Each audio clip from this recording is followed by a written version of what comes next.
1,000 soldiers per month. In most cases, their stories have not been told, so the value of their knowledge could be lost. So what have we learned? What experiences and insights can Korean War veterans offer to succeeding generations?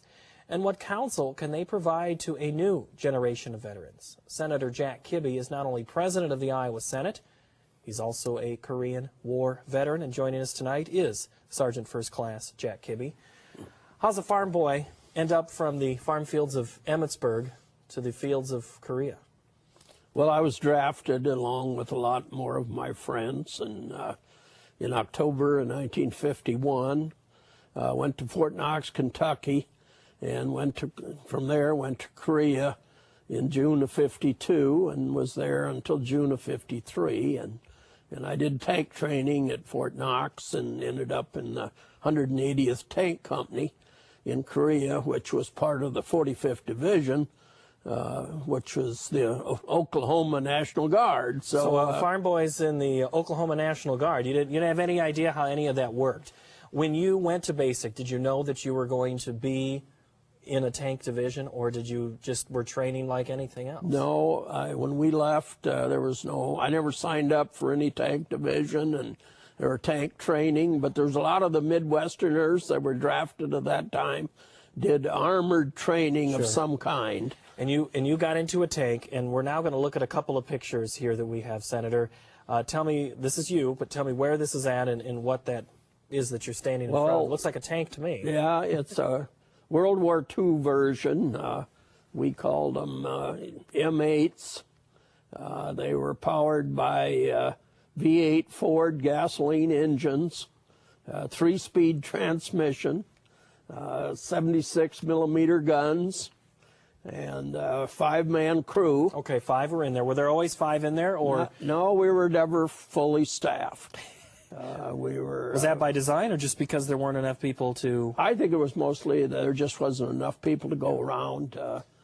We were on the 38th parallel then. And is that where this picture is taken? I think this is an inspection, you said? A couple miles south of the 38th parallel before we went online, and having inspection of all the equipment laid out, and as the military does. And this is you as well. Also, this I think you said is on the 38th parallel. This is on the 38th parallel, sandbag bunker. This was our residence for. This was on what they call Heartbreak Ridge, and I was there from about around Thanksgiving of '52 until June of '53. We were on a hill there that was occupied only by a Quad 50, which is a track vehicle, and a outpost for the Air Force and our tank. And basically what we did every night at 5 o'clock, we joined the infantry for a briefing, and then we protected them at night when they went on patrol. We were less than a quarter of a mile from the enemy. We spotted targets for the aircraft carriers with white phosphorus shells, and we did a lot of that in the daytime.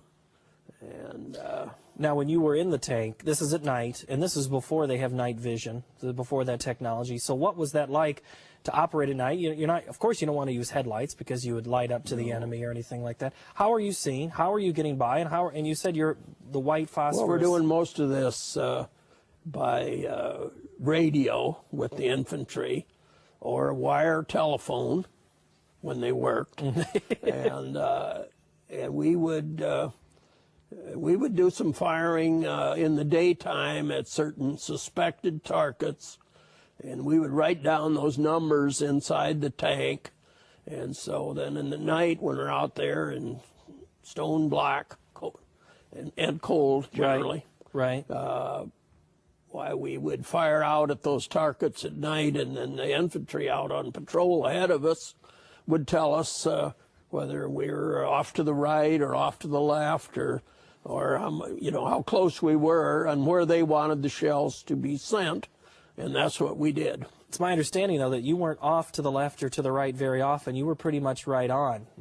There's a story about your eyesight and your vision How would you describe you yourself as inside that tank and what type of vision you had? Well, yes, we were fortunate to have a very good tank gun. And with the Air Force having an outpost right up there beside our tank, they had a periscope that was 20 power, and the one in the tank was 7 power. So we used the Air Force periscope, and we had a telephone to the tank, and my gunner, Gerald Keller from Keosauqua, Iowa, that helped us to get in on targets very close, and so we were credited with having a lot of target hits, and mainly though for protecting the infantry that were out there at night, and that's very serious what they do. Would you call what was going through your mind on many of those nights? I mean, it sounds like it's typical, but it's a war zone, so it's not typical. Well, how would you describe what's going through your mind on those nights? You don't sleep very well, and shouldn't. We have, we had mortars coming in about every night. So and in the daytime it was very dangerous for the infantry from snipers from the enemy. So you do what you're told, and hopefully all the people around you do what they're told. And so we were about 1,500 feet above sea level. 38th parallel, it goes through Iowa here about Osceola area, but there's mountains, so it seems like the wars were fought in the mountains, and so there were some cold winters there, and it was a different kind of war. Do you wish that you didn't serve, or do you wish that you did serve and you were glad? And no, I don't regret. Like most Americans, you're drafted, you do what you're told. I wouldn't want to do it again, right? But and I wouldn't. Military service is certainly a wonderful way for young people. I have a daughter now that's in the Air Force and in Florida, and making a career out of it. But at that time, it was most of the people were drafted, right?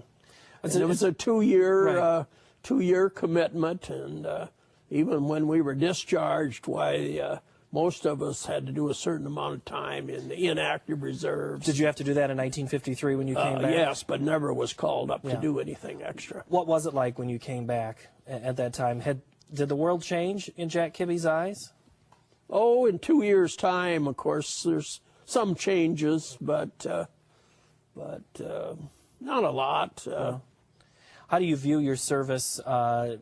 We talk about Korean or Vietnam vets were not greeted so warmly when they came home. Did you feel that your return home was greeted warmly?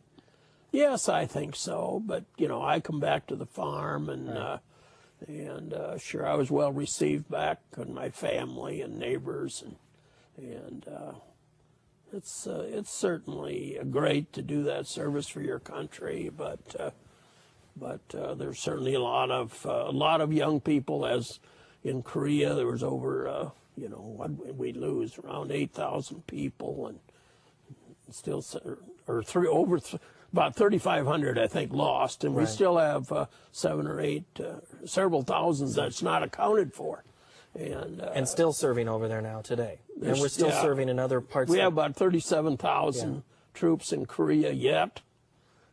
South Korea today is so much different than I haven't been back. Yeah, I was gonna say, you haven't been back. I had a chance to go back, but I didn't. But it's as modern as any city in the United States.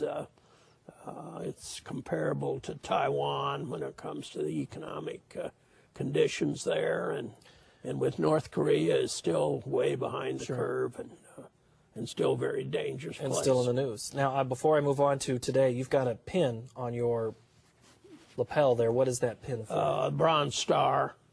It was awarded to me and a gentleman by the name of Gerald Keller that I mentioned, the gunner in my tank, for protecting the infantry the way we did, and mostly in considered service beyond the call of duty, and so that was I'm pleased with that, but and should be honored. Do you feel we just a couple of minutes ago had a conversation with Kay Henderson, and we talked about this year's legislative session. You're president of the Iowa Senate now. How has your Korean War experience shaped the senator that you are and the policy that you try to bring to veteran issues when you're in the Senate? Well, I've been active in veterans organizations since I got out of the military. And, of course, they've had legislative recommendations. In the last 2 years, we've had special veterans committees. And so that'd give a chance for that agenda to get up front.